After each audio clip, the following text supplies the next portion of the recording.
Hey, Nick, Sean Spicer. I understand there's some controversy brewing about how many subscribers you have on YouTube. You have more subscribers than anybody. And it's probably the biggest, largest YouTube subscription that anybody's had. But also, it's not numbers that matter, Nick. And I know everyone's going to quibble over this, but it's content. It's quality. And your subscribers are amazing. They're great.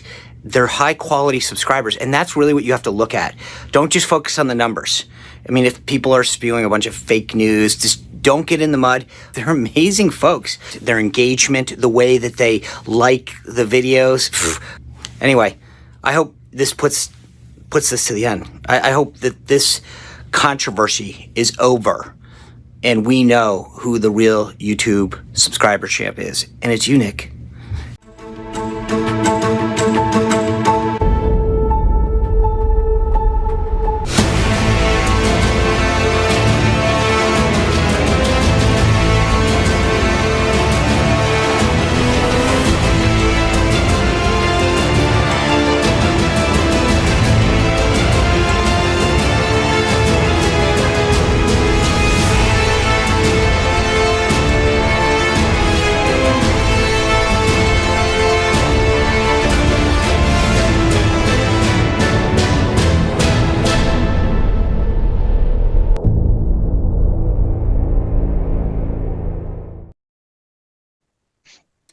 Hello, welcome everyone to In Time. My name is Nicholas Lamar Suter, and with me today is Zandring, as always, and Commander Lance McMillan, who actually, even though you see him there, he's turned off his camera for now.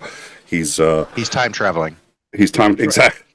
So he's jumping into the future. I'm not here. I'm in the future. Yes, he's jumping into the future about 10 minutes. Well, he's a time traveler, so he's we're gonna catch up with him in about 10 minutes, and he's gonna help us out too. So it's a delight to be. We haven't covered Ukraine nearly as much as I'd like to be doing. We've had very obvious reasons for that. We're a news show, and some orange thing in the United States has been sucking all the oxygen out of the room. Up until Trump won the White House, probably the single biggest, in my view, and most important thing going on in the world was Ukraine. Now they're tied roughly, because if Putin wins Ukraine, he's going for Europe next, and eventually, far enough down the road, he'll be coming for the U.S. So there's no, there's no way to downplay the dangers of what's happening over there. Having said that, Ukraine's rise and fall is somewhat, unfortunately, tethered to what Trump decides to do, and how strong the U.S. can be against it, and that's been an interesting problem since I was gonna say over the last 3 or 4 years. Now, over the last 10, 11 months, dear Lord. So there's a new peace deal, as almost all of you, I'm sure, know. The peace deal looks much more like kind of Russia's wish list, but Rubio said that I think he and Witkoff banged it out together, and Trump has often said that there are conditions, he'd better take it or we're going to pull back aid. But in this case, he was much more menacing.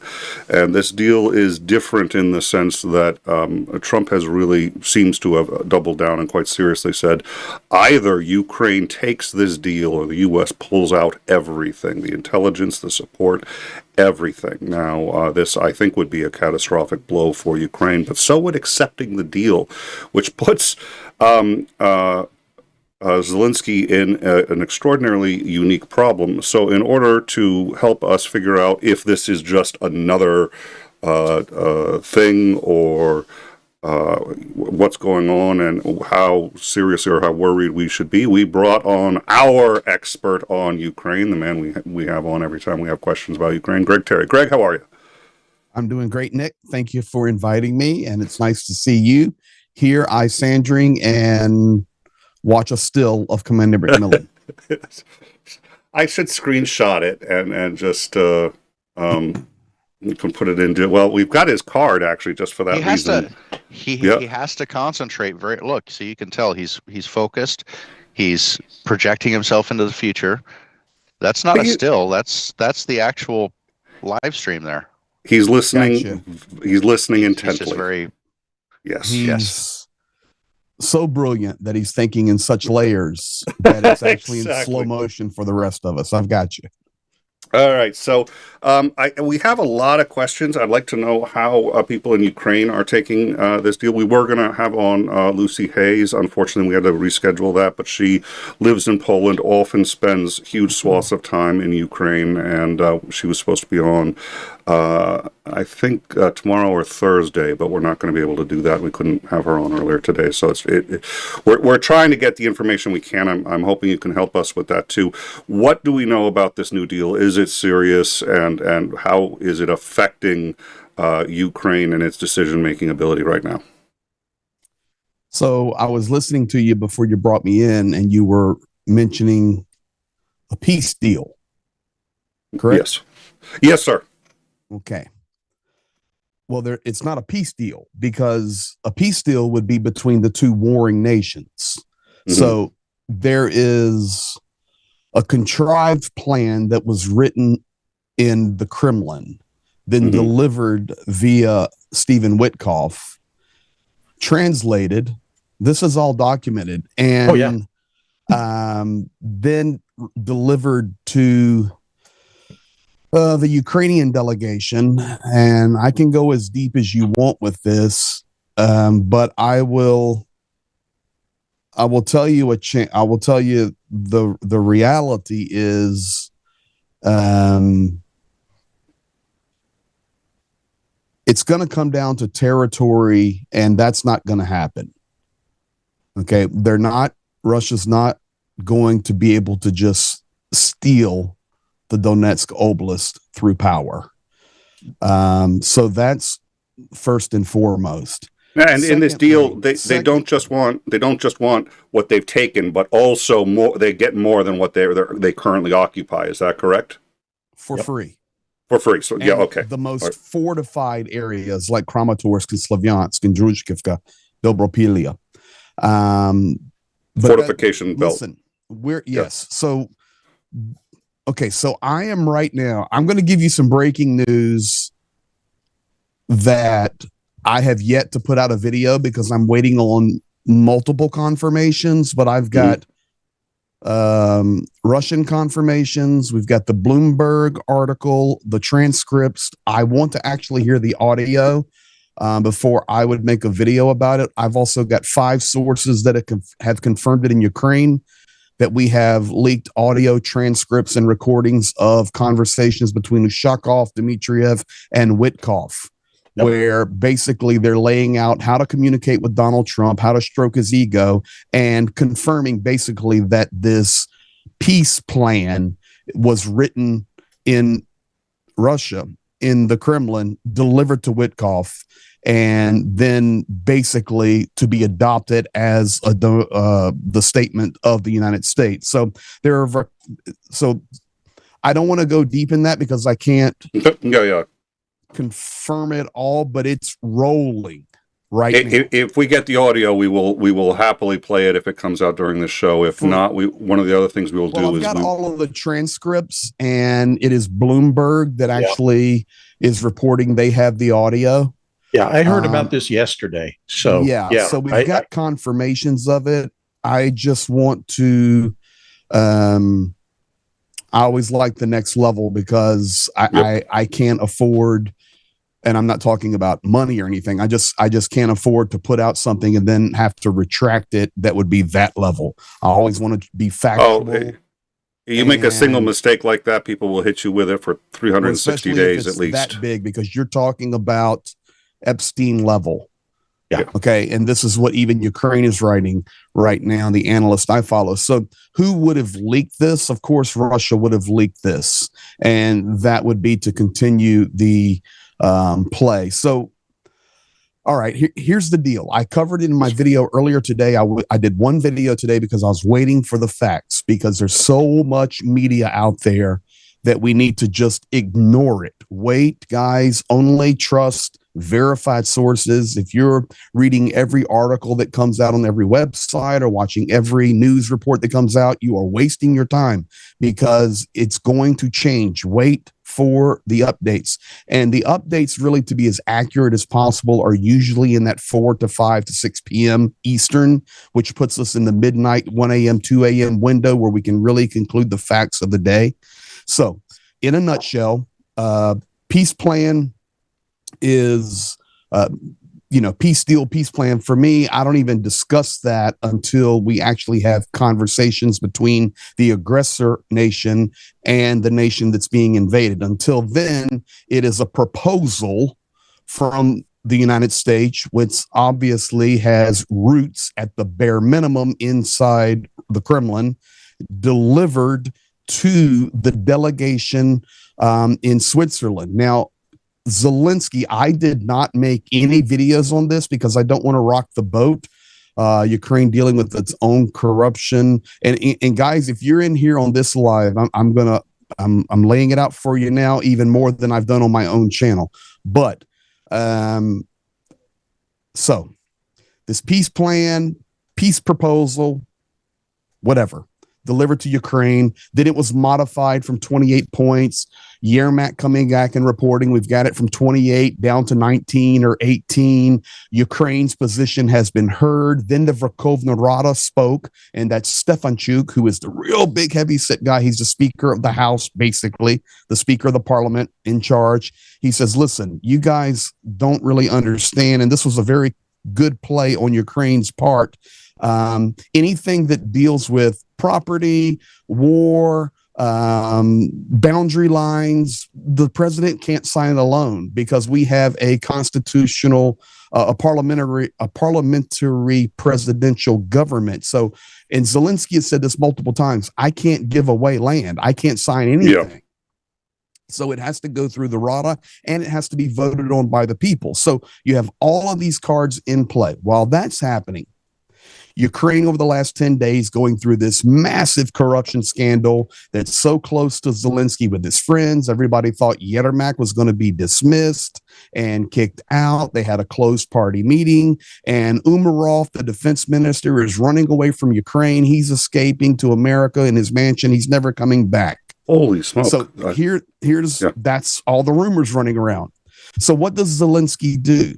Zelenskyy sends the two guys that are in the middle of all of these rumors and corruption and all of that. He sends those two guys as the official delegation to go meet with the United States. Brilliant move, because if he would have done anything differently, the United States and Russia would have used it against him incredibly to push the corruption bill issue. So he sends 𝐒𝐬𝐜𝐴 there. He sends Umerov. That's a statement. Umerov didn't run away. 𝐒𝐬𝐜𝐴 is still got some voice here. We're working through our government or our corruption issues, but he's been with me from the beginning, and he's going. They discuss and they come back. Now we have all of this understanding. So we had the deadline due date of the 27th, about 3:00 this afternoon. Axios starts reporting that Zelenskyy is going to the United States on Thursday to meet with Donald Trump. As soon as I saw the headline, I called red flag on that. Not publicly. I called it in my head, and then I updated it on my evening update.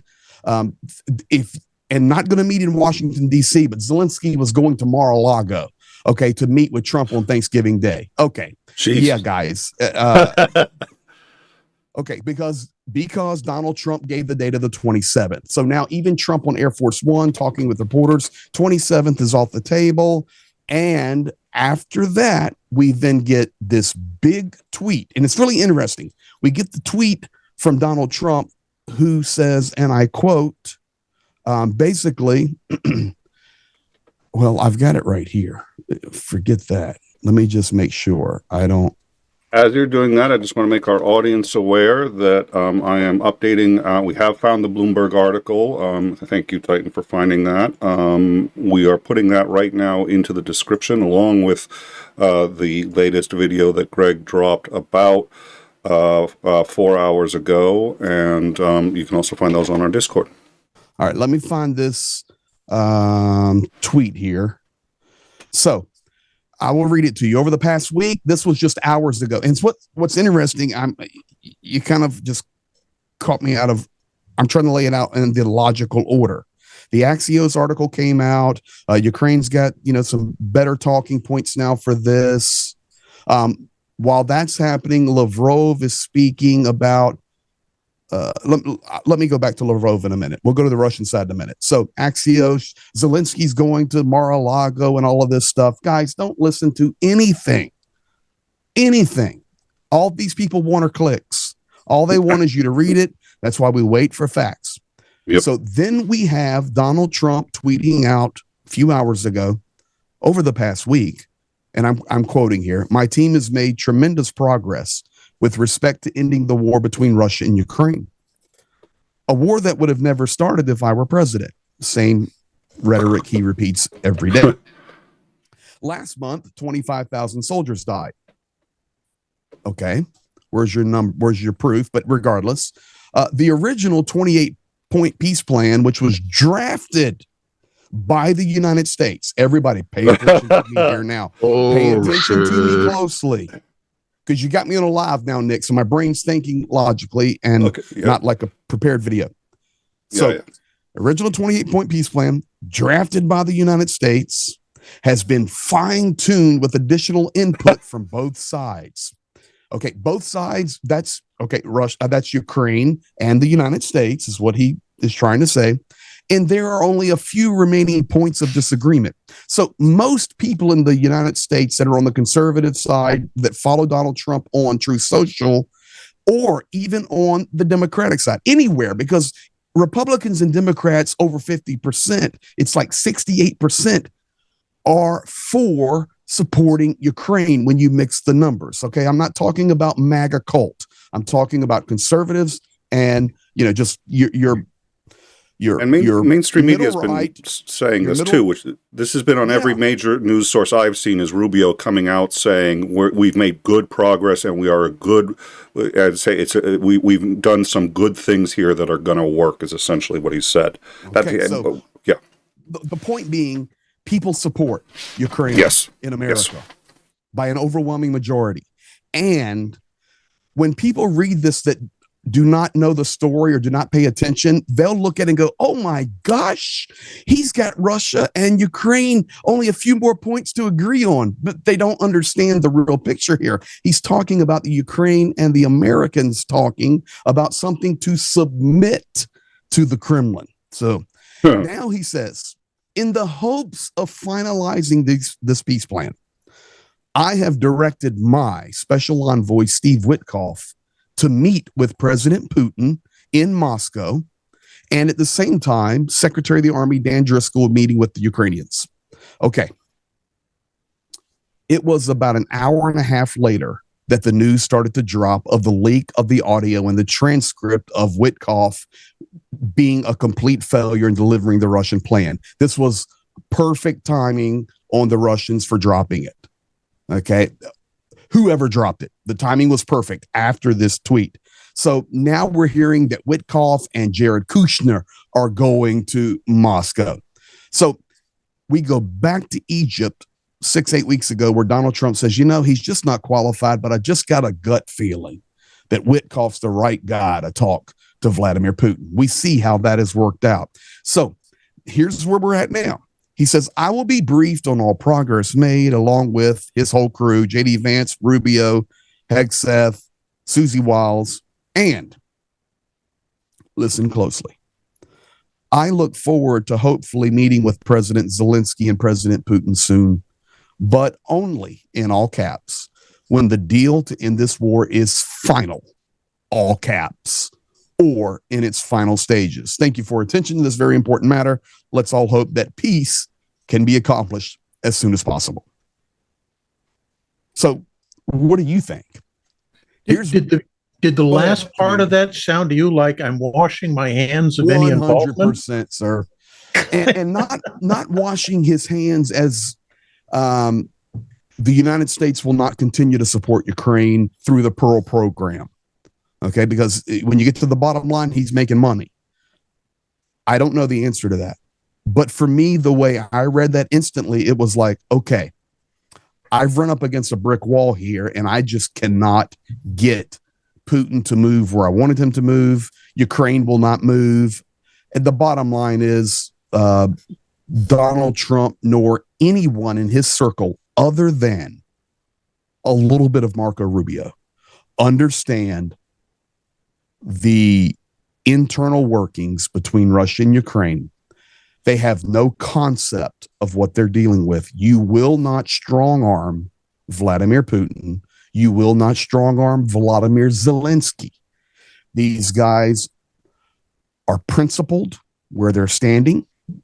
And I'm not saying Vladimir Putin has principles, but he has made his speech in 2024. He's not going to back up on it. He thinks he's the alpha dog. Additionally, today, layer on top of this, the final layer, and then I'll stop talking. Sergei Lavrov came back out and shredded everybody today. I've got it on video. You guys can go, the link's in the description there, and watch it. I translate it for you. He shredded Macron and the Europeans because Macron came out and says, you know, when this is over, we're going to put French troops in Kyiv and Odessa. And Sergei Lavrov says, do you even know what we're fighting for? Do you think we're going to allow French troops to come and sit in Kyiv and Odessa? He goes, you're fighting against what we're trying to stop, and you're already threatening by moving closer to us. That's what he means by that. In addition, he says, you know, you guys really need to stop chasing propaganda because all you're doing is following these mainstream medias and these people on these posts and social media. Russia does not negotiate that way. So if you ever see it, don't believe it. We are professional diplomats, and we only negotiate in private, never in public. And then we make public what the facts are. He then went on to talk about Ukraine. He talked about being grateful for the Trump administration. Yet, if the words coming out that we have not even yet seen officially anything. Yes, we've got channels to communicate. Yes, we've seen stuff in the media, but we've received nothing official about any type of peace plan or proposal. But if it is not written in the spirit of Anchorage, and I'm quoting verbatim, then we will not even consider it. This takes us back to August. I have repeated, and for those of you here in the live stream with End Time right now, since August, a repetitive theme I have tried to keep people aware of, apprised of, is I firmly believe in all of my heart, and this is my opinion, but the facts are starting to bear out, that some type of conversation happened privately in Anchorage where Vladimir Putin, we already know he lectured Donald Trump with his view of the history of Russia, the history of Ukraine, the Novorossiya area, the Donbass area, Crimea, and he went on and on. I remind you, they were supposed to have a state lunch. That was canceled. The meeting only lasted 3 hours, okay? He sits and chews the fat with Withdrawal for 6 hours and brags about it. It only lasted 3 hours, and he went back and got on his plane. Remember the images, Trump coming out, and he had that disturbed look on his face. I firmly believe. Dog. Yes, I firmly believe with all of my heart that Putin and Trump, and I'm not saying it's some backroom deal, but there were very bold statements made by Vladimir Putin to Donald Trump, and he doesn't know how to get him to back off of it. And now with that tweet coming out, on top of Lavrov's statements multiple times today, Anchorage, Anchorage, Anchorage. Something happened in Anchorage. And I think Trump's trying to get beyond that, and he's running into a concrete wall.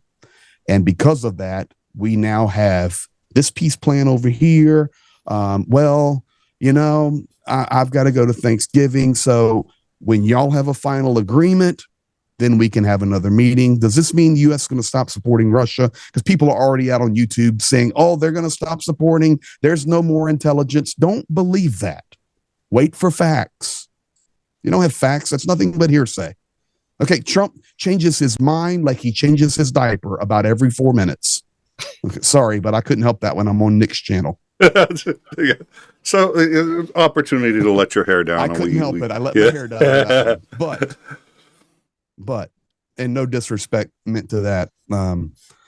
None taken. People that are getting older, okay, Nick? Because I know. Does the president smell funny to you? Well, he does like spraying cologne on foreign diplomats and leaders. And Caroline Levitt said actually he does that all the time. So anyway, I don't want to digress to that topic.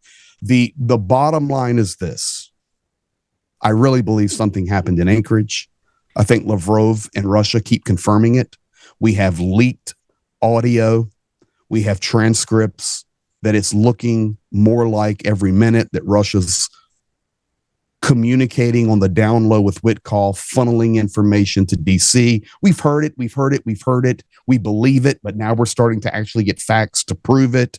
And I talked to a soldier today. He says, man, do you really think we're going to give up Donetsk region? He goes, let me explain to you what would happen if we gave up Donetsk region. We'll be in a civil war. It's our land. It's our land. It's our country. We've died for it. We fought for it, and not going to happen. So this is one of the things that kind of always confuses me, because ask pretty much anyone in America that cares about America at all. Canada decides to invade us. I'd feel sorry for the Canadians that were forced to do that, but this is an analogy. And takes large chunks of the United States, and we're fighting over other parts of the United States. And, France wanders on over and says, oh, well, we're going to end your war because, it's tragic that people are dying. And, simply look at the history of the United States. You don't think that any American patriot's going to go, no, screw that. We're going to decide what's worth dying for. It's like, it's our country. We'll decide if we want to pay the price to keep it, that we've done it in the past. I think it's even more basic than that. I don't understand why they don't understand that. Yeah, I think it's even more basic than that. It's if somebody said, okay, just give Canada, North Dakota, and Wyoming and Montana, and everything will be fine. You'd have problems finding two people in the country that would agree to that offer. Yeah, that's what I don't understand. It's like we should. Yeah, the government should understand this, like at a bone deep level. It's like that is not something the United States or the people of the United States would tolerate in any way. So it's like I don't understand why they think they're going to talk Ukraine into doing this. It's their country. You don't think that they. For Trump, everything's for sale. Absolutely everything, including human dignity and human rights, and it's all up for negotiation. There is nothing. But he's not in a vacuum. There's got to be people in there, poking him, going, "No, no, he's put himself in a vacuum. He's done that deliberately. He has picked everybody around him who specifically supports that view. He has surrounded himself with yes men who only tell him good news. So he doesn't get that unadulterated, here's what's really going on story. That's what Vladimir Vladimirovich Putin does. Yep, same thing. All authoritarians want that. Let me, guys, before we move into those, if you don't mind. Sure. Donald Trump made some statements on Air Force One heading to Florida. Mm-hmm. Russia just reporting. It's everywhere, American media, whatever. But I'm reading TASS right now because I like reading what they write to see if it lines up actually with what he said. So this is accurate. Before Zelensky's visit to the U.S., Washington and Kyiv must first make a deal. So that's what they write. But that's not what he wrote. He says, before I meet Zelensky and Putin, Russia and Ukraine must make a deal. So this is how Russia's already spun it. Okay. Now, Donald Trump did say that the mere cessation of Russia's offensive would be a concession to Ukraine. See, he's of the opinion, and it's not moving, that they're going to get it all. They're going to get it all. You can't stop them. They're going to get it all. Therefore, just give up and capitulate. Yeah. Okay. And he doesn't understand the character of people who actually fight for justice. That's a part of the core issue of the Trump administration. He says Ukraine must give up part of its territories or it will soon lose them. And Russia and Ukraine can discuss a mutual exchange of territories. I don't really know what that means, because Ukraine really may have a couple of square kilometers in the Kursk region still, most which likely means that not. they get to keep all of the Kursk Oblast, right? Exactly. Yeah, that's By it does that make logic, sense. By that logic, it works. I like so Ukraine gets the entire oblast because they've got a couple square kilometers of it. And remember, we had the hard deadline of the 27th, right? And if it Yes. doesn't happen, no. This is why I say, and you guys say, and others that you need to listen to, like, don't listen to it until we have facts. So when would the facts come? The 28th. Yeah. I mean, in reality. But we do have now Donald Trump stating on Air Force One just a little while ago that no, there's no 27th hard deadline. So that's all gone. How do you, let me ask this question for all of you three. How do you negotiate in good faith with somebody who's always changing their opinion? Like, you want this person to be your partner. And Zelenskyy said it very wisely. We're going to have to choose between our dignity and our partnership with the United States. In that historic 10-minute speech, I translated all of it into English. If you guys missed it, it's just a couple of days ago. It was an epic Winston Churchill-like statement. Ronald Reagan-like statement. Sorry. God. I can't help it. All right. So, All right, hold on. Where's the button? Where's the button? the mute button? I got Okay. you. Yep. There you go. And bye, Craig. Yeah, exactly. But he made an incredible speech. And he says, listen, we're going to have to choose between our dignity and we're going to have to choose between maybe losing, an ally. But my question, and I know he's being very diplomatic, my question is, if you were to go into an inner circle, and that circle would be very small, maybe Zelenskyy, his wife, and his mother. I'm serious, that small. I wonder what he really says. Like, I'm giving my entire life for this. How can I trust the president of the United States when one day he says, I think Ukraine can win the war and even take part of Russia. And now give up, you're going to lose your territory anyway, in just weeks apart. How can that be a reliable partner that you negotiate with or that you go to battle with? I can remember sleeping in Pete's house, God rest his soul. And we were very close to Bakhmut. That's where we were. And the bombs dropping, you can hear it all. And Pete told me to get into his bed, the very safest area, and he was sleeping by the door with grenades and rifles. We had rifles near us. He says, if something happens, just grab one. But I've got your back. Nobody will get to you. Like, I slept like a baby. Why? Because Pete was at the door. Are you understanding me? Yeah. And then I've been so many times like staying with Fish out where he's at. And DRG will be moving and Fish will come to me at 2 a.m. and says, we've got to go. You're staying here. You and 𝐍𝐤𝐬, here's a couple of AKs and 4 grenades. If somebody comes through the door, just start shooting and throwing. But don't worry, they're not going to get to you. We got your back. We're in the woods. That's trust. So if I go into the inner circle with Zelenskyy, his wife, and his mother, I'm sure he's going, honey and mom, how can I trust who's supposed to be the leader of the free world when he changes his opinion about our nation every few weeks? But it's difficult.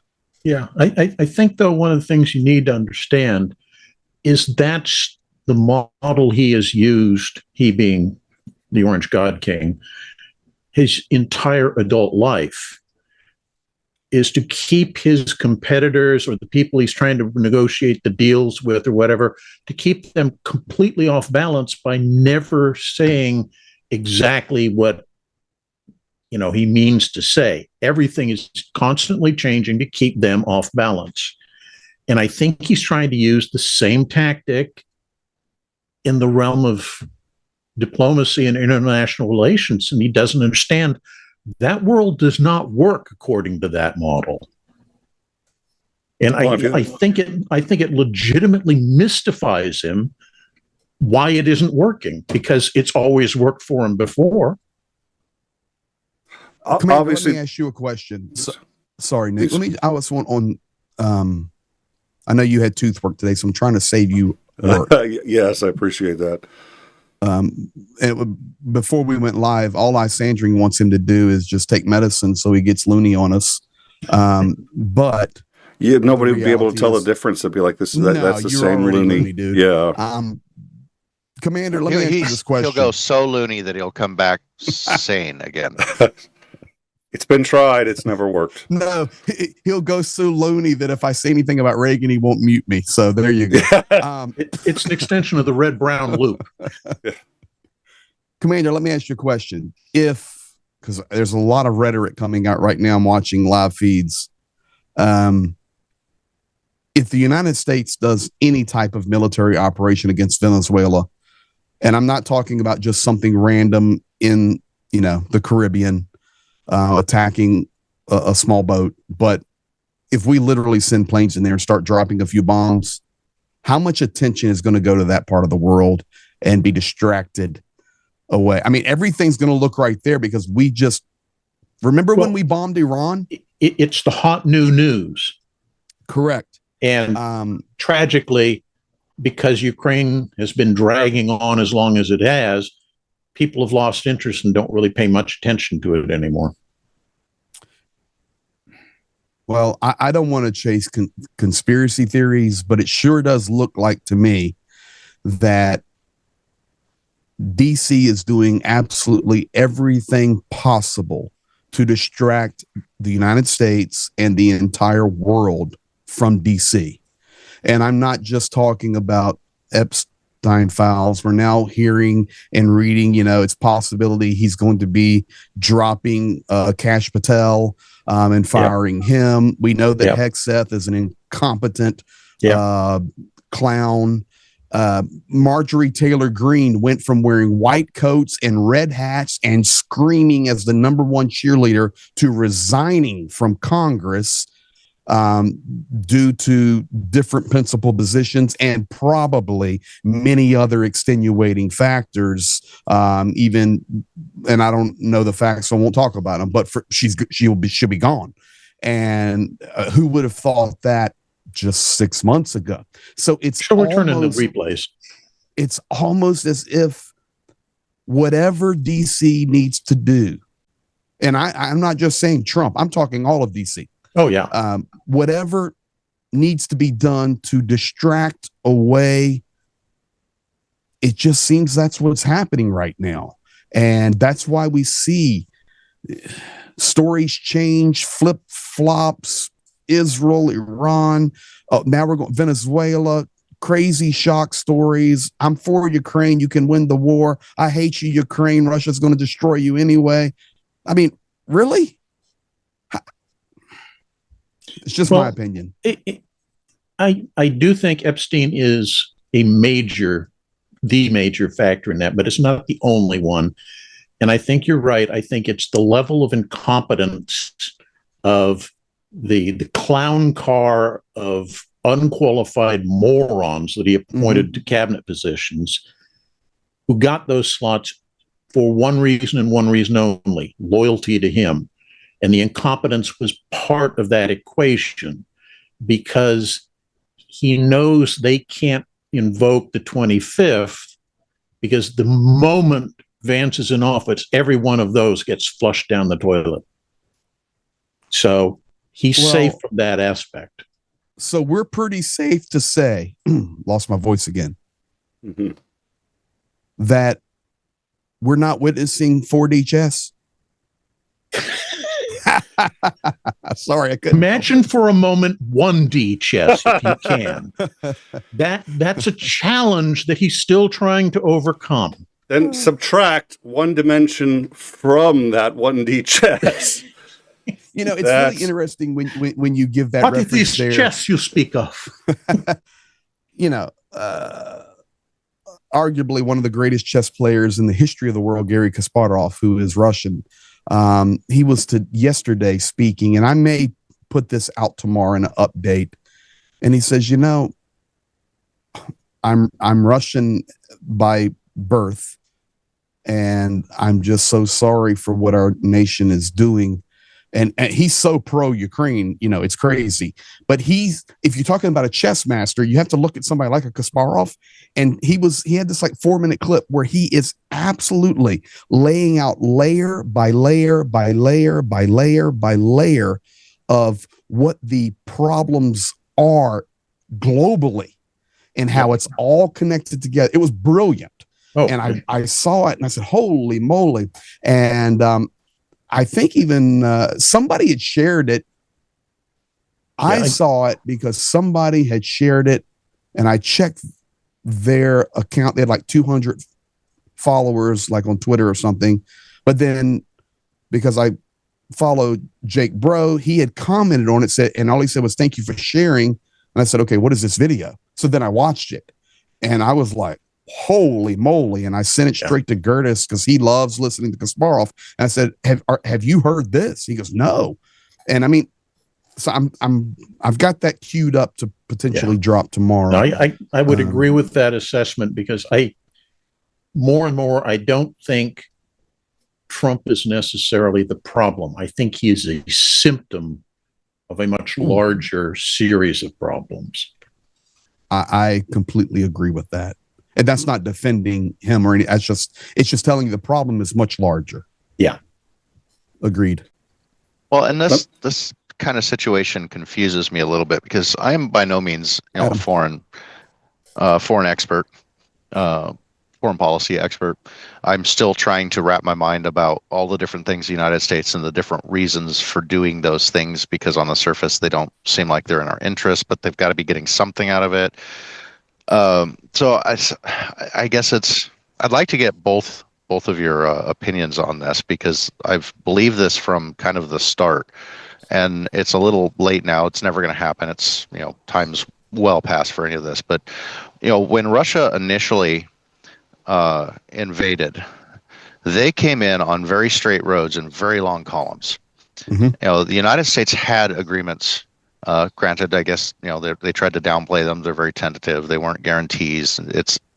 I don't quite get why they were waffling so much on this. When Russia actually invaded, they had everything lined up for the United States to simply send a couple of A-10s right down those roads. It would have made the highway of death in the Gulf War look like a joke. Yeah, and I mean, because literally that was exactly what an A-10 was set up to do. And they could have done that. They had the agreements. The United States had the agreements that Russia themselves signed. And had the United States come out that forcefully, that quickly, and said no, there was no time for Putin to have made any kind of statements to try and back up or have to back off of. They would have come straight out and said, no, we're drawing the line right here. We drew it. You can see it. It's clear. It's full of your wreckage. And in the process, in the process, it would have ended the war before it even really got started. I have a hard time believing that Russia, having seen that kind of response and not having to back anything up that they'd already said, could go, ooh, crap, that was a mistake. Let's not do that again. And you have just saved Ukraine from a massive invasion. You can build very strong political ties, very strong allyship with Ukraine, and the fundamental thing is we had all of the agreed upon treaties and agreements in place to support everything that we would have done for that Russia themselves had signed. And it just seems like such an incompetent fumbling of what could have been one hell of a great ally in Ukraine and building them up. Yeah, sure, there's some weapons corruptions issues that we could have then worked with Ukraine to fix. And instead, we have this long, protracted, drawn-out war where we're waffling here and there. It's like none of our treaty allies seem to be very comfortable with the fact that we just flippantly brushed off somebody that we had ostensibly agreed to help protect. It confuses me. Does that? I do you can think answer that it would have worked in a out? New York Minute for you. It's easy. Well, does that sound like? I mean, my thought about this is, no, that would have been a solution. That's what the world thinks. So let me explain. I'm assuming you're talking about Budapest Memorandum, 1994. Yeah, you're referring to when John Major signed with Clinton and who was it, Yeltsin? So that's the problem. Everybody thought that was a binding military agreement. It wasn't. It was a security assurance. Right. So it never went to the level of where it was a binding contract. It was nothing but fluff because nobody ever expected that we would get to this level at that day. We were still in the early days of 94, perestroika, glasnost. We're in a new phase. Everything's going to be honky-dory. It's great. The whole time Russia was working, I'm telling you, the entire time, they never took their eyes off the prize. The fall of the Soviet Union was a setback. It was not an end for them. And the core issues that bound that evil together never was defeated, never was destroyed, never was taken apart. And that's the problem. The Budapest Memorandum, and of course the Minsk agreements, both 1 and 2, there's no defense agreements. It was just assurances. Let me ask you this, because, and then I want to get to the super chats, but I think Xander's point is slightly different, which is that it was an agreement is what was used as, it feels like, as an excuse to not go in and do something, since we did have the assurance. What would have happened if we had gone in and just said we're gonna destroy it because we did sign this? Yeah, that's what I mean. I don't mean that it was legally binding. What I'm saying is that we had those assurances. Why didn't we do it? Yeah, why couldn't we have just gone in, and would it have worked out? Would it have stopped it? Do you think if the United States had? I want to point one thing out. I want to point one thing out before Greg takes this, because I know he's got a very good answer already in his mind. But the key thing is, if you do that, you put Putin in a position where he can't recover, and you basically are forcing to say, oh, we did a bad, we're sorry, and pull back out. That's effectively a death sentence for him. So he has to go all in after he's gone all in. And that's kind of where we are today, which is one of the reasons that Russia, even if they wanted to, can't negotiate a legitimate ceasefire treaty, whatever you want to call it, is because his existence is on the line. All the oligarchs, all the main players within the Kremlin are watching him very closely. And if he falters, then they'll make him go away. They'll pull a Beria on him. Well, I completely agree with that. But let's even layer it up a little bit, guys. This has been unfolding since since 89. I'm telling you, 89, 91, 94 Budapest Memorandum. And then, of course, throughout the years after, where Russia was working covertly to control Ukraine, and they were doing it through government. They were doing it through buy-offs, through corruption, you name it, guys. It pushes us into the Orange Revolution. We then get into the early days where, Crimea, we just, as the world, I get, what was that, the Obama administration, just really let it happen. And then we get to Maidan, and then we move into the early days of the separatist activity, 2014, late 2013, 2014, 2015, and we just let it happen. And then we allow Russia to control the narrative that it is Ukrainian army that is attacking. The Nazis are attacking the peaceful citizens of Ukrainian. They're killing their own people, and that narrative started to be told. And then you have the interjection of the biolabs and all the money laundering. All of that is layer over layer over layer. And the next thing you know, Russia's building up forces. They now 2022 roll in. Biden administration at that time was in control. They were absolutely terrified that this could lead to nuclear war. That is why they didn't do anything other than, holy moly, Russia just invaded Ukraine. So that goes back to your Budapest memorandum that now a signator who was supposed to provide security assurances, not even saying guarantees, assurances, has now become the invading nation. So how does the United States and Great Britain look at that as other obligatory signatories of the Budapest Memorandum and go, hold on, we're supposed to be providing assurances in partnership with Russia for Ukraine, and now they have invaded, not just this little separatist activity, not stealing Crimea, they are bringing hell, and it's columns and miles and miles. Let's just go smoke them. No. Well, everything prior to that could arguably be almost an elaborate Gliwice incident setup. If you're not familiar with that, that's the Nazi staged attack on the radio station in Germany, which gave them the excuse to invade Poland in 1939. And, all of this other stuff that goes up prior to the actual invasion, including the seizure of Crimea, the little green men in Luhansk and Donetsk and everything. They're looking for some reason to do the big invasion because that's the way to solve the problem rapidly and quickly in their minds. But they know they can't just do it without having set up conditions that will have the rest of the world sitting there going, oh, well, the Ukrainians deserved it. I want to answer the question from, is there a real difference between assurance and guarantee? Yes, 100%. It's legally binding terms that are completely different.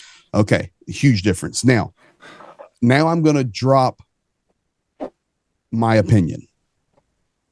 Okay.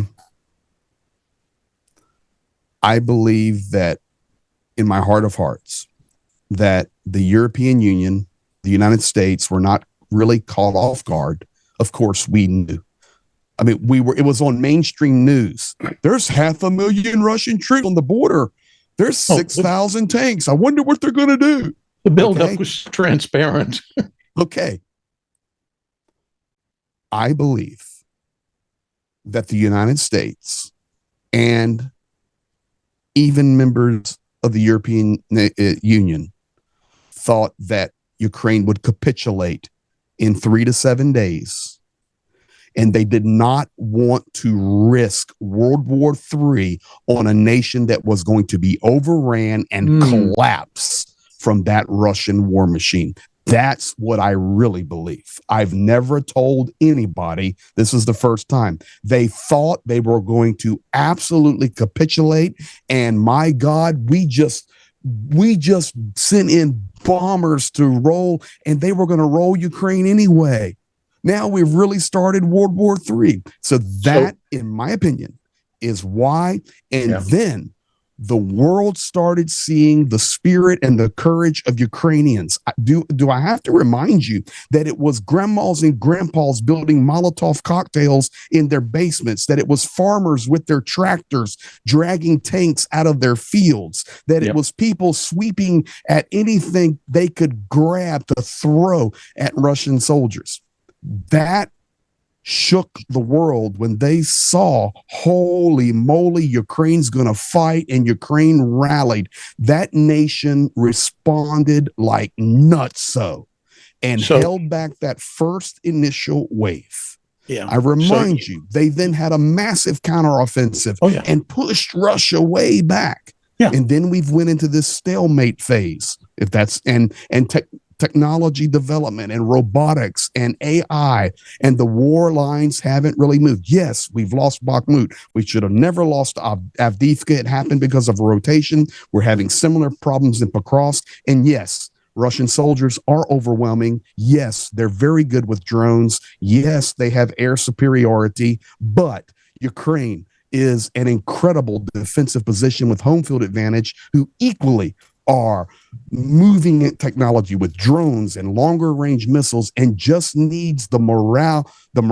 and the support of the world, and not a wish-washy flip-flop leadership of the world. Once we saw that Ukraine could actually defend with nothing, we should have then went all in. And there's where I go back to Commander's statement.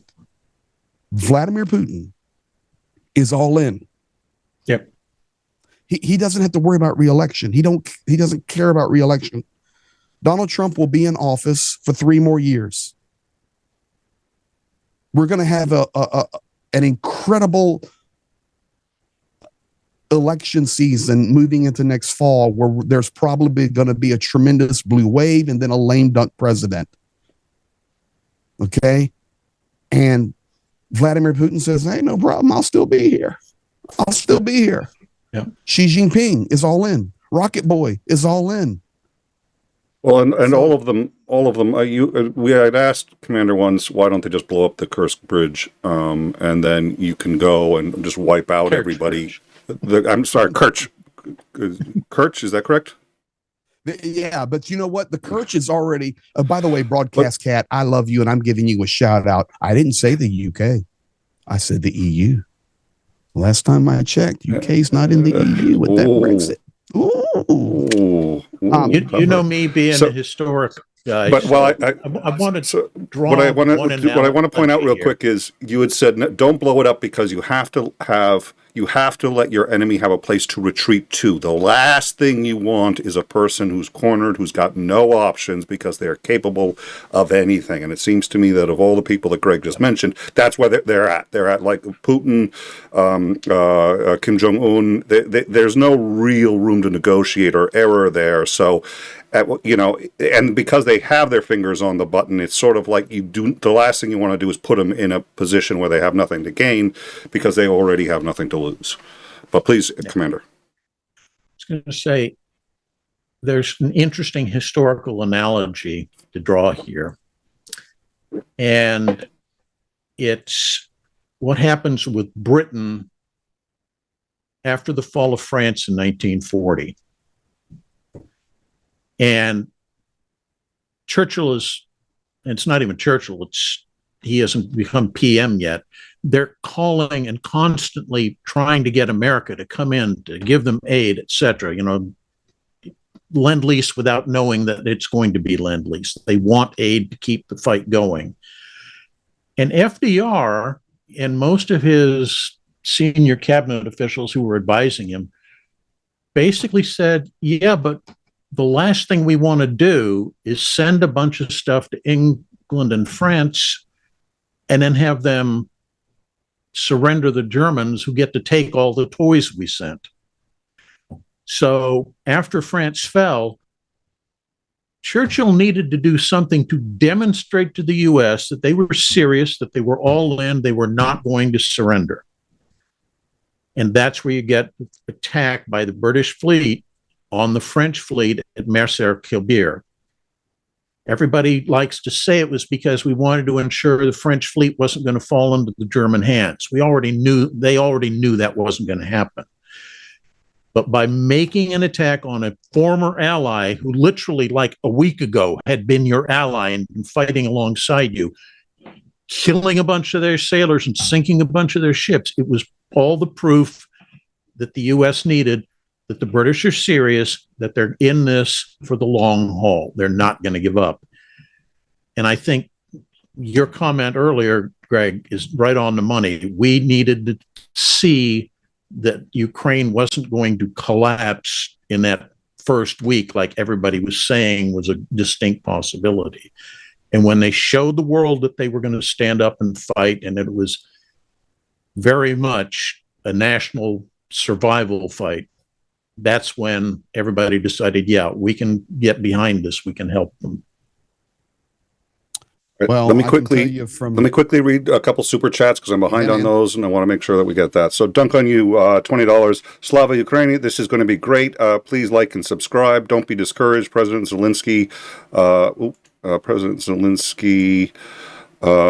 is going to get this done. And 5 memberships from Dunk on You. Dunk on You, thank you so much for your continued support. It's a delight always to see you in the live chat, so thank you. The Sinister Porpoise, our resident snark reporter, 256. Didn't Taco J. Trump end this on his first day? Fake news. But thank you very much for the 24 hours. Piece of cake. Barry Monday, 20 Australian. Good day, Greg and everyone. I'm seeing a connection here between the oil sanctions, the peace deal, and the Brent crude pill price. Your last is a big thing for a lunatic dictator. Hence, drill, baby, drill. Yeah, I do want to get Greg's take on that. I know Greg has something that he wants to say, and then I do have a question for you, Greg, but why don't we hear from you first, and then I'll ask it. Can you give me the question exactly? Because I just... Yes, the question is, was the release of the communication between Witkoff and Lavrov and all those others, that release, which is obviously humiliating to the entire United States, but certainly to Witkoff, was that Russia's way of saying, you guys aren't getting done what we need you to get done and would like you to sort of step out now, which Trump wants to do anyway, and if not, what is he trying to do? You're referring to the leaked audio from Bloomberg reporting? Yes, I am. Shakov and Dmitriev. Okay, so let me just tell you this. Interesting you asked me, because I'm looking over here on the left monitor, and I think we can 100% confirm this now, Commander. I'm reading the transcript right now from Donald Trump on Air Force One on the flight. I'm just getting this in 10 minutes ago, where he was specifically asked about Bloomberg leaking the audio of Witkoff coaching Russians, and Donald Trump did not deny it. He said that's a standard thing. He's got to sell this to Ukraine. He's got to sell Ukraine to Russia. That's what a deal maker does. So sell Ukraine to Russia. We have a confirmation of this. So yeah. Damn. Who's releasing it? Of course, the United States. Of course, Russia is releasing it. Of course. Well, I know they're releasing it. I'm just wondering if that's their way of handing Trump his hat. No, that's the way of just letting the world know they're in charge. Okay. Yeah. But it's more than that, Greg. I think it's you discredit Trump, and that makes him less capable of trying to support Ukraine as he has been. I think they knew these 25 or 28 points that they handed for translation into English, that they gave the U.S. and said, these are basically a list of demands if you really want to get down to it. They knew that was going to be a non-starter for the Ukrainians. And you can't negotiate from that point. There has to be concessions when you have a legitimate attempt to negotiate an end to a conflict. There's nothing legitimate in that document. Correct. And Commander, with your experience and expertise, I think it's pretty simple to understand that if you're trying to negotiate a peace deal where both sides have to make concessions, then both sides have to make concessions. And there are zero concessions from Russia. Oh, They are they conceded that they weren't going to take over the country right now. Yeah. That's correct. But my point being, exactly.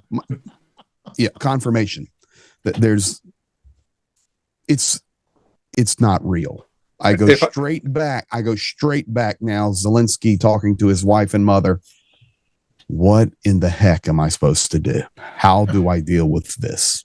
If I recall, yeah, so Rubio came out and with a straight face said, each side is going to get something and each side is going to get more than it loses. I was just like, wait a minute, tell me one thing that Ukraine gets and one thing that Russia loses. And I don't think, but anything. But what was hilarious was he did follow up that talk with, he said, now the world is going to recognize the Donetsk, Luhansk, all that area as part of Russia now, and Crimea is part of Russia, but Ukraine doesn't have to recognize that. It's like, oh, well, wait a minute. What the hell does that even mean? They can't attack. They can't defend it. They can't get it back. But they don't have to recognize it, even though the rest of the entire plan, what Russia's giving them is, oh, you don't have to call it Russia. That's all. That's the issue, man. Oh, it's insane. That's the issue. There's just no concept of reality.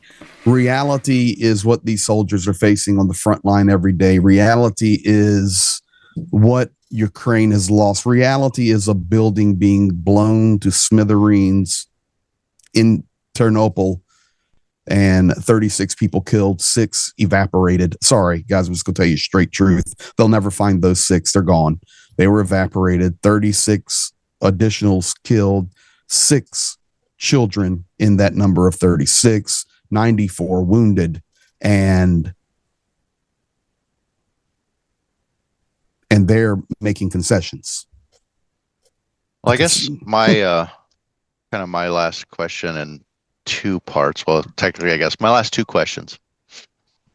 I'm going to wave my wand and make you the most influential president in American history. So what you want is going to, be supported. What do you do? And then I guess the second question would be, what do you think is actually going to happen? Well, that's not really fair, Sandrine, because I've got a warrior mentality. So if you're asking me my personal opinion.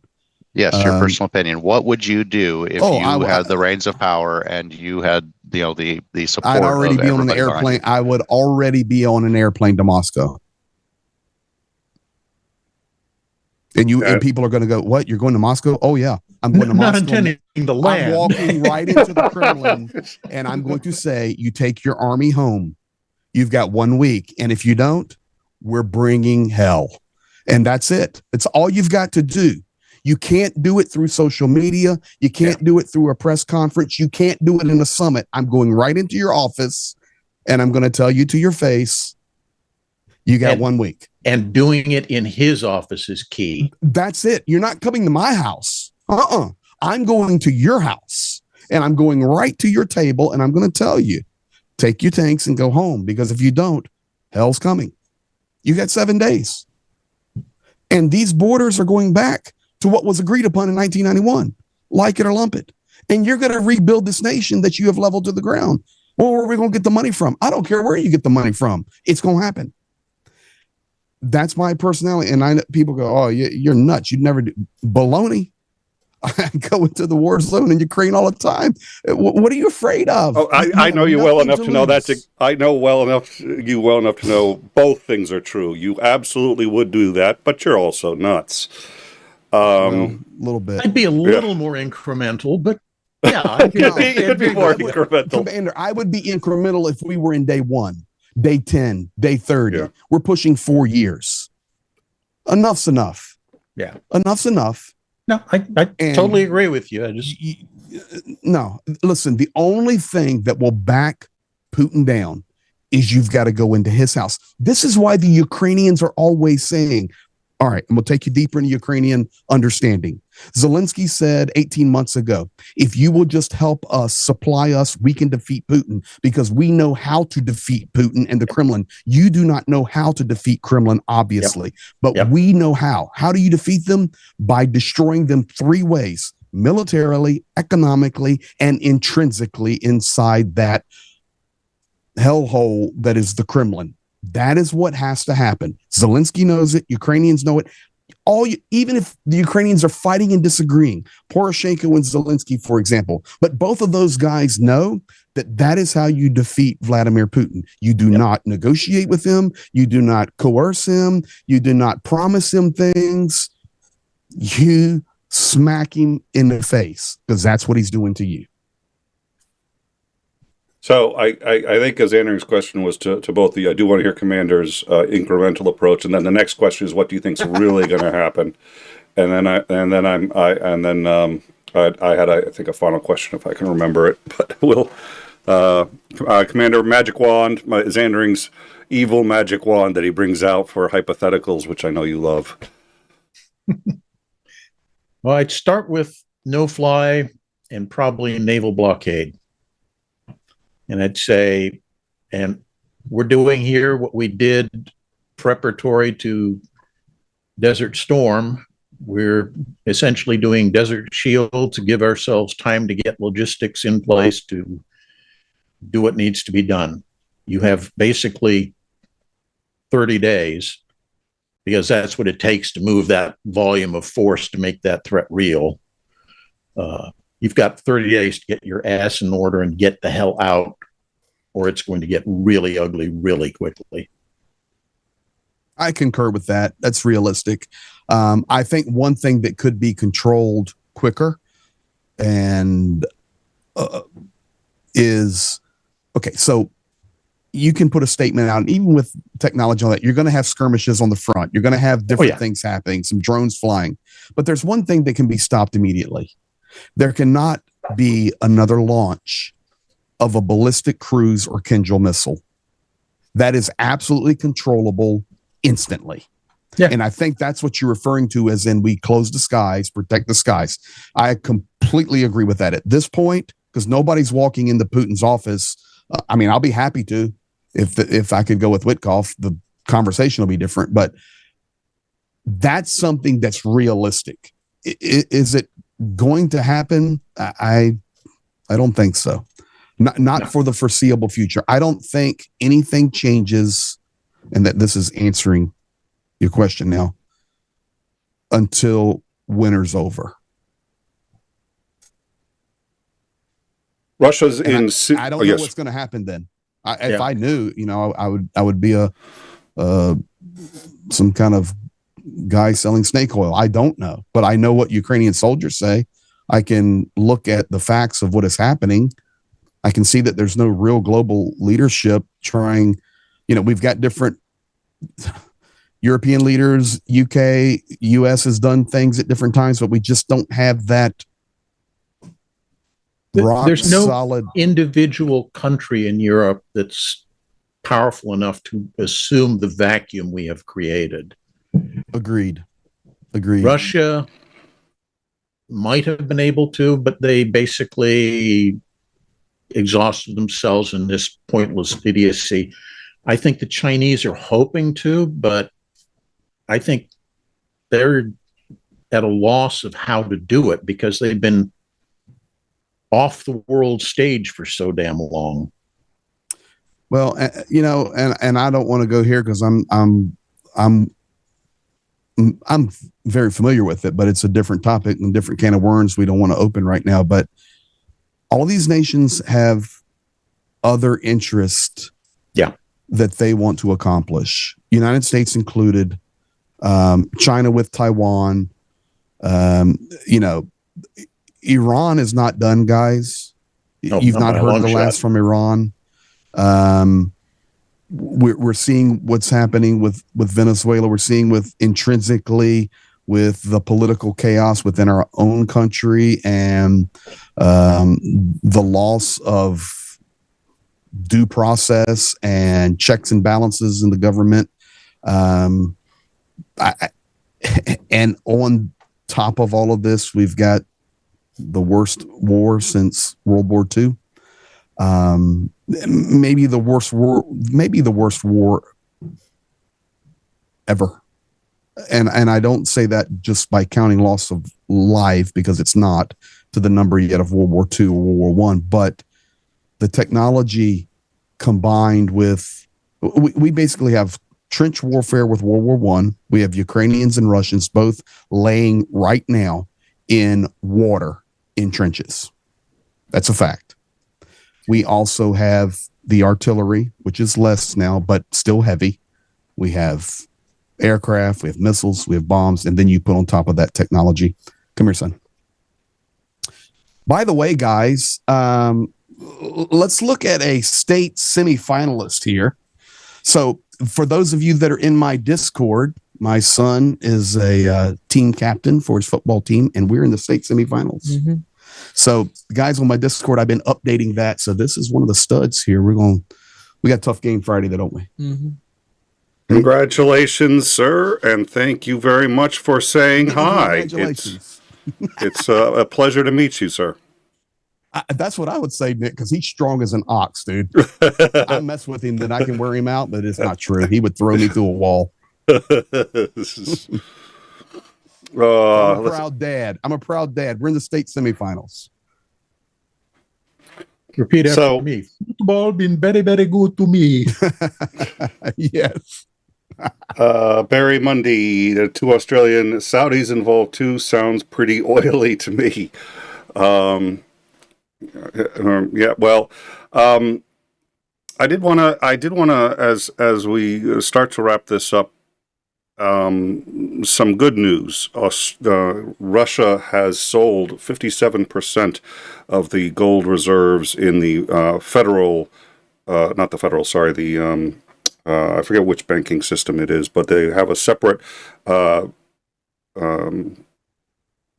reserve that is the I can't believe this. All of a sudden, the capital of Russia has slipped my mind. The capital of Russia is... Don't nobody help him. Oh, you are so mean. Oh, my God. I told you you had to... Did you take your medicine for your teeth? I honestly did not. I did not. You said the word 37 times over the last hour. No, we've all said the word. I've been there, for crying out loud. We're going to walk right. It is not Sochi. Oh, you are so bad, Greg. You are so bad. It's bad. Capital of Russia Mr. Terry. Now is Washington, D.C. Oh, it was worth the humiliation actually forgetting that to... I'm sorry. To say it's DC. Moskva, дорогой, Moskva. Moskva, спасибо большое. Moscow. The Bank of Moscow, the central bank there and you were there. You were there. I know I was there. I know. Rhymes with Zamboni. You know, my own live chat's being just a great help. Thank you. Oh, sir. Yes. You speak the language. You've been there. We've been talking about it for an hour, and you've forgotten the capital of Russia. I think it's time. I do not know. I do not know what.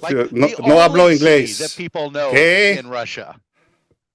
¿Dónde estoy? Yo no sé qué está haciendo. Hola. Oh, es muy bonita con todos los gentes aquí. Okay, so, yeah, aging and pain meds. Moscow. So, the Central Bank of Moscow has, for the first time, so while their main bank that works with all the districts has already sold 57% since the war started of their gold reserves, which was about 700 tons. Their central bank has almost 3,000 tons and has started to sell that off. That's the only way to pay their employees as their economy is going south, and any of the employees working for the government. Most of them already, they're seeing massive layoffs, and those that stay are seeing dramatically reduced hours. how significant is this that the Moscow central bank is finally having to? Yeah, I don't even know why they let me in charge of this show. Part of me thinks they're all just like, you know what? Let's let Nick run. He can run the show, and we'll all just do the heavy lifting. Now that the Central Bank of Moscow is in fact having to sell off its reserve gold in order to fund the economy, not the war, the basic economy. I know none of us here are economists. I know all of us here have some understanding of the principles of this.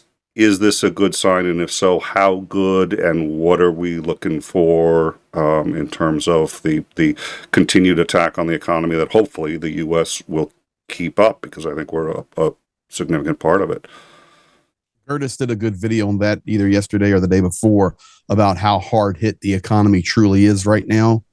Or it could have been this morning. I can't remember, but they're struggling. And this is the time, you know, I would never want to go in and give my opinion on that, because I don't think anybody ultimately knows the final answer. But one thing for sure, their economy is struggling, and this is the time not to release the pressure, but to increase the pressure.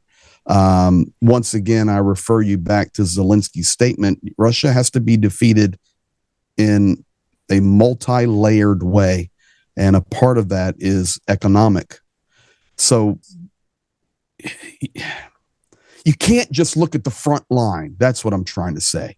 Yep. This is a very complex war, and one of those fronts is economic.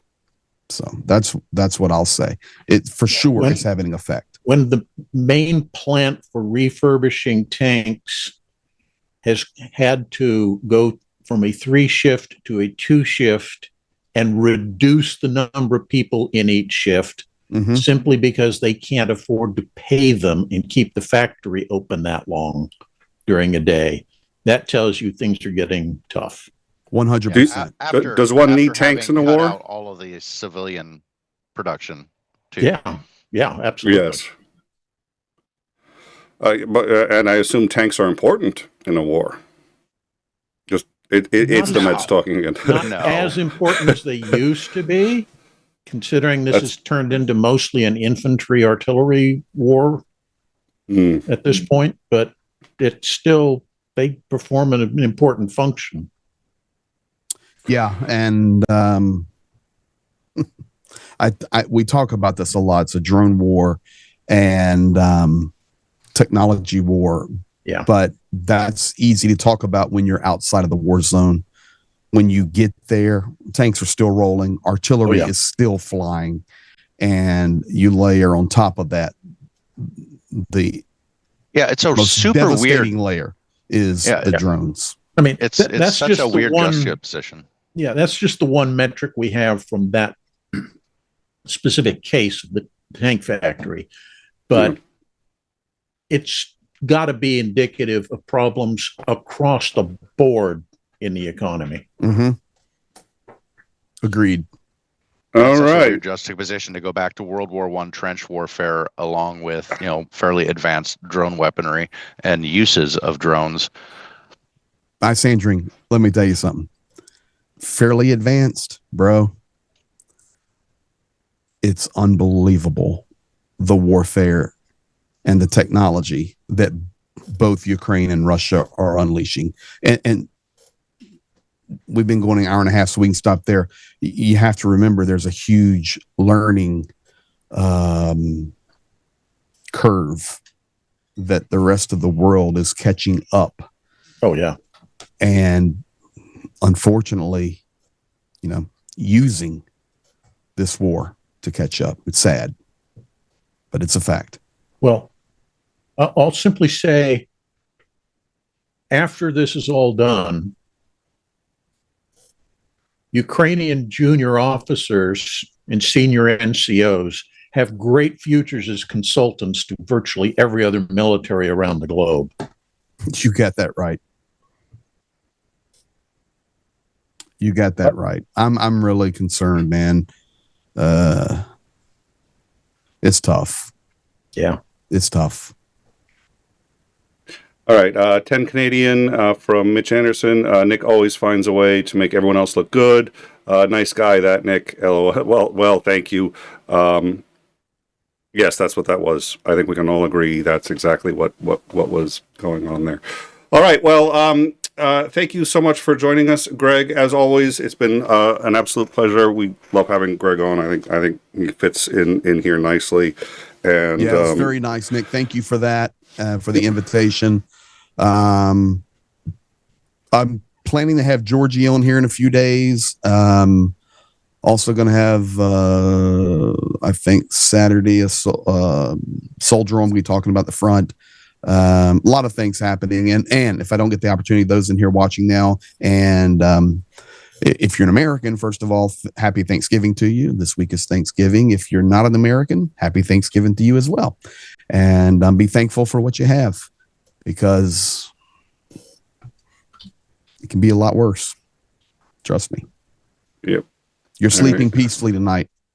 I promise you. And interesting, it's like with your travels and having gone over and talked with a lot of these people, especially people on the front lines, and coming back to the United States and seeing what truly menial and insignificant things that people are bitching about and complaining about and getting to actual brawls about, that's got to be a little demoralizing. It's just like, do you people not realize how good you have it? Yeah, we need to try to pound that message home every day with everybody around the world. I do a lot of work in Africa, a lot, and I've seen poverty that is unbelievable. And of course, Ukraine and this war, it's devastating. And no matter what situation you have in your life, be thankful for what you have and keep perspective. I think that's something that's really missing in society today, is perspective. So be thankful. Vander, any final thoughts before we go? Not really. I think we've kind of solidified everybody's opinion that the 28-point plan was nothing short of a surrender demand and needs to be discounted for the piece of garbage that it actually is. And I am not drinking beer. I am drinking grapefruit water. And by the way, I have decided I'm going to go ahead and drop a video. Nick always makes fun of me, but I'm getting ready to drop another video. So if my mods are in here, I'm sure they're in here, BB or Dunk or Pyro. I'm going to put out the Trump statement now. I'm not going to wait on it because it's just confirming this 𝐒𝐬𝐜𝐽𝐜 thing. So I'm going to put that out right now. If you have it at least up, at least the thumbnail, I can redirect. No, I don't have anything up yet. I'm going to make it as soon as I hang up with you. Okay. All right. Yeah. I don't want to wait on it because it's just disgusting, man. Yeah. The other thing I wanted to add was everybody's questioning right now, and it's 10:30 p.m. here Eastern Standard Time. It's 5:30 in Ukraine. My buddies will be there. They'll be waking up going, "Is this really true?" Okay, I already have the video out where they can hear. I mean, yeah, it's true. It's true. Yeah. It's true. If you can get the thumbnail up, I can redirect to it, even if you don't have the show there. Is all I'm saying. I can redirect and get our audience. All right. No worries. Thank you, though. But just you guys, if you're in here, you can look forward. Probably about half hour take me to get it out. So, I wanted to close on one other potentially optimistic, favorable thought here. Yes. It's starting to emerge that there are three factions within the U.S. administration that are involved in the argument of the 28-point plan. and what it means and how it should or could not or shouldn't be implemented.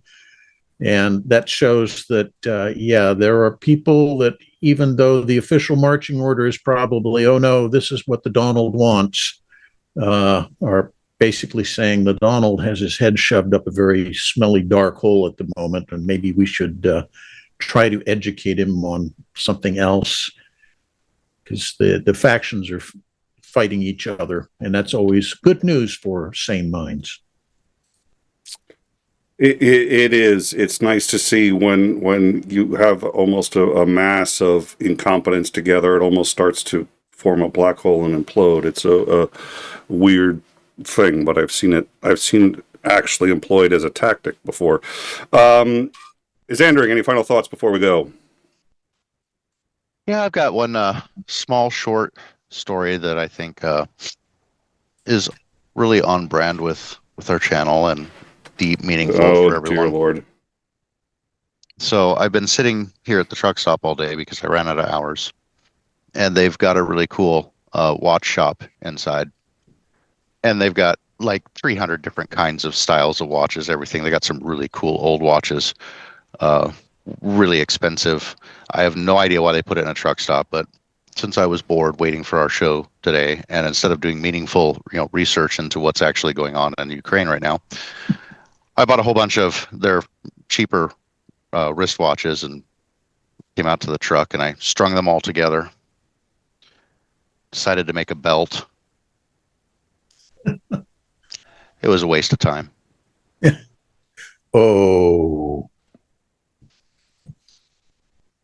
I would like to remind everyone in our audience that I am not responsible for the content of this show. Everything is by they say. Reserved for people who can do those buttons.